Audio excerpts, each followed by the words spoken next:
Then on Sports Central, we go over a college football game preview and prediction on the 2023 Cotton Bowl matchup between the Tulane Green Wave and the USC Trojans. Both teams have had outstanding seasons getting to this point. Tulane's a team, you look back a year ago, this Tulane team was 2-10.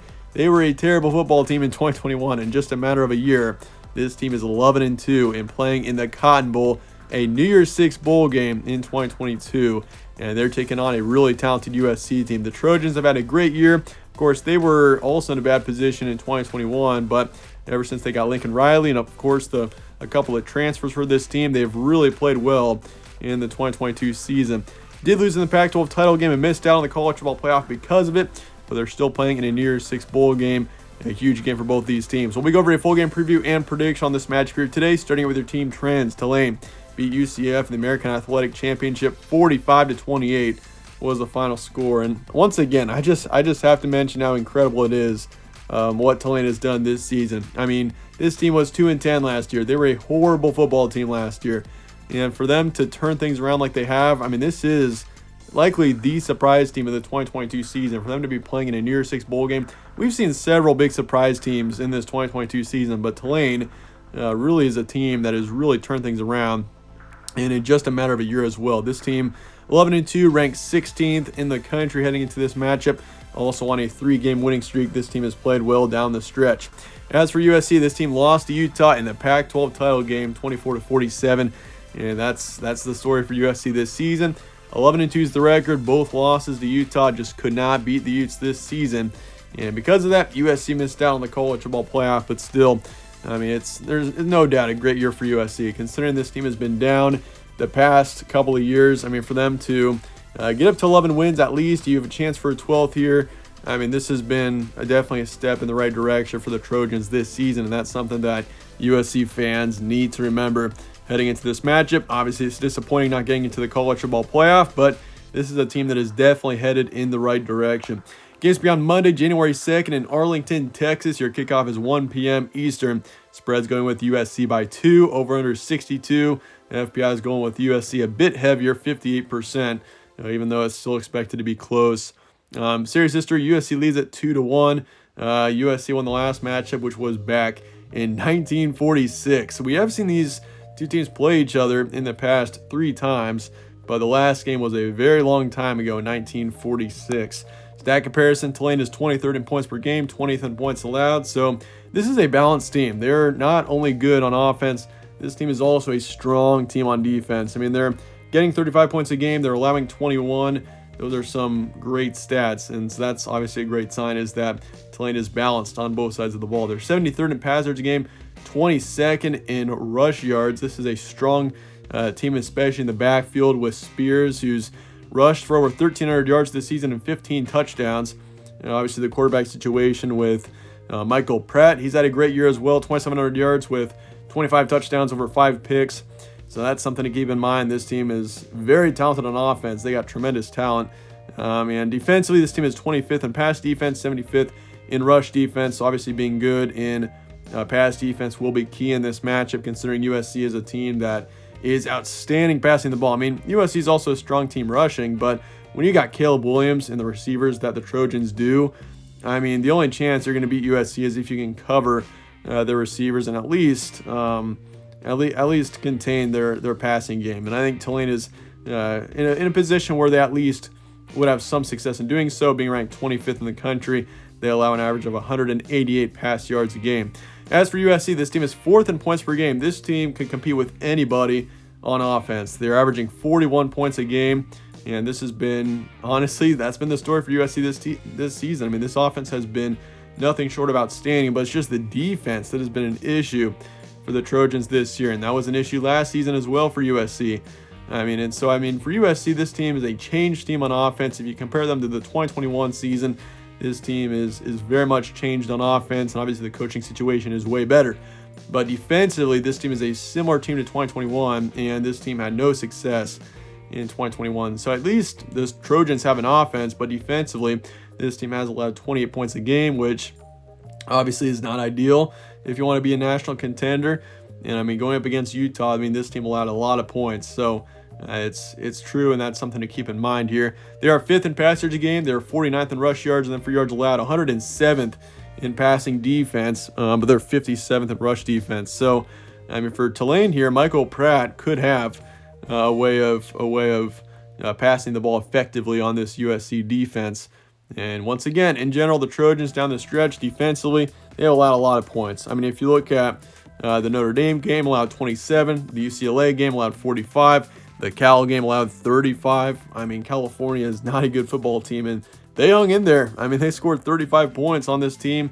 USC also allowed 37 to Arizona, allowed 43 to Utah back in the first matchup against them. So down the stretch especially, this defense has been just bad. I mean, in the earlier parts of the season, there was some potential, but down the stretch, this defense has just been rough. But for Tulane, this team, they beat UCF 45-28. Once again, that was in the American Athletic Championship. They beat Cincinnati 27-24, beat SMU 59-24. They lost UCF in the regular season. That was a touchdown loss, 31-38. They beat Tulsa the week before that, 27-13. So for Tulane, their 2 losses, they lost to UCF and they also lost to Southern Miss back in September. That Southern Miss loss, in retrospect, is a game that they should have won. It was at home. It was a 3-point loss, but that was just simply put, you could say, an upset win. And really, I mean, for Tulane at the time, they really didn't have very high expectations. And I will say this as well. If you remember that Kansas State game back on September 17th, if I remember right, that Kansas State-Tulane game really wasn't, it had no storylines to it. It was on ESPN Plus. It wasn't on a major network at all. And I mean, Kansas State and Tulane both were teams that really weren't thought of to be good teams at the time.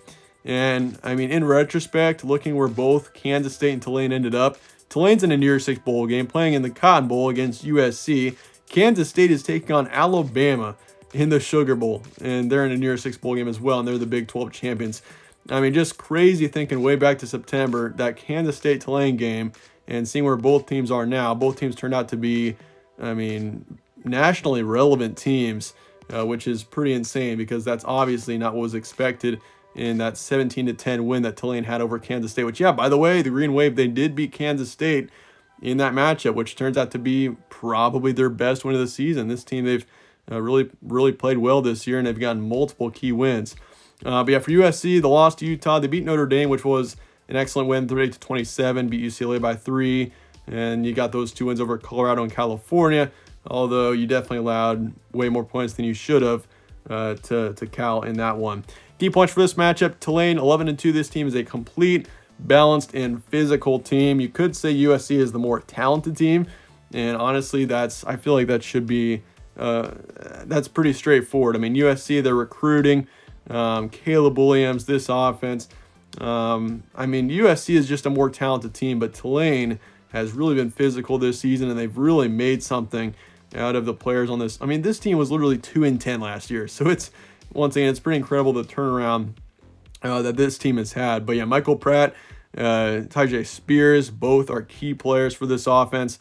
Spears in particular has rushed for over 1,300 yards, and this is a team that's not only strong on offense, but also defense. I mean, this defense has been great this year as well, and this defense will need to show up in this game if they want a chance, because, I mean, if you can hold USC's offense to maybe 20 points or so, that puts Tulane in a really good position, because I feel like this offense is very much able to put up at least 30 on this USC defense. So defensively, that's going to be key for the Green Wave, is forcing turnovers and getting stops, and I think the Green Wave will be okay. But for USC, the Trojans are definitely a more talented team. They just couldn't beat Utah this season, but otherwise they've gotten it done this year. I mean, yeah, USC is a very talented team, and offensively they're outstanding. And when you got Caleb Williams, I mean, there's a reason why he won the Heisman. I mean, 4,000 yards, 37 touchdowns, over 4 picks, and he's coming back next year, it sounds like, for USC. So, I mean, this is a Trojan team that very much could be a national contender next year if they can get the defense figured out. So, I mean, yeah, keep an eye on the Trojans, that's for sure. But I will say as well, Travis Dye, he got injured in the middle of the season. He was the lead running back for this team for the majority of the year. He's not in this matchup. Neither is Jordan Addison, the top receiver for this team, who got injured. He put up over 800 yards and 8 touchdowns this season. So USC is extremely talented, but they are shorthanded heading into this matchup. That is something to, keep in mind for this one. But that said, let's get to the prediction here for Tulane and USC. Coming up here in the Goodyear Cotton Bowl Classic, I will be going with Tulane here. 34-31 is my predicted final score. So I got the Group of 5 team beating the Power 5 team here. I just think Tulane, this has just been such an outstanding season for them, the way they've played down the stretch. I think Tulane's going to be more also motivated in this game. Tulane's got everything to play for here. Going from 2-10 to 11-2, just won the American Athletic. This team is on fire heading into this matchup. They got everything to play for. But USC on the other side, this team, they were really hopeful to be in the college football playoff. Once again, if they would have beaten Utah, Pac-12 title game, they would be in the college football playoff right now. But that's not the case, and USC is in the Cotton Bowl instead. And so because of that, I think we could see USC maybe fall flat here in this matchup. And honestly, I don't know that that's really the correct term. I think USC puts up a fight here. They're going to keep it close, but I just think Tulane in the end, they're just going to have more of an edge, and I think that the Green Wave in the end get the win. USC's defense, it's been an issue all season, especially in the second half. I think Tulane is able to take advantage of that. They score 34, 35 points or so. They'll get a few touchdowns in this game for sure, but in the end, USC is going to hang on. This offense is good enough to hang with Tulane despite being shorthanded. But once again, going to go with the Green Wave in the end to win this matchup. So I'll say 55% towards Tulane, over under 62. I'm taking the over here and Tulane to cover the spread in the end. But pretty intriguing matchup here. Let me know your thoughts and comments below on the Cotton Bowl. And I appreciate you guys watching as always. Stay tuned for more from All Sports Central. Catch you on the next one.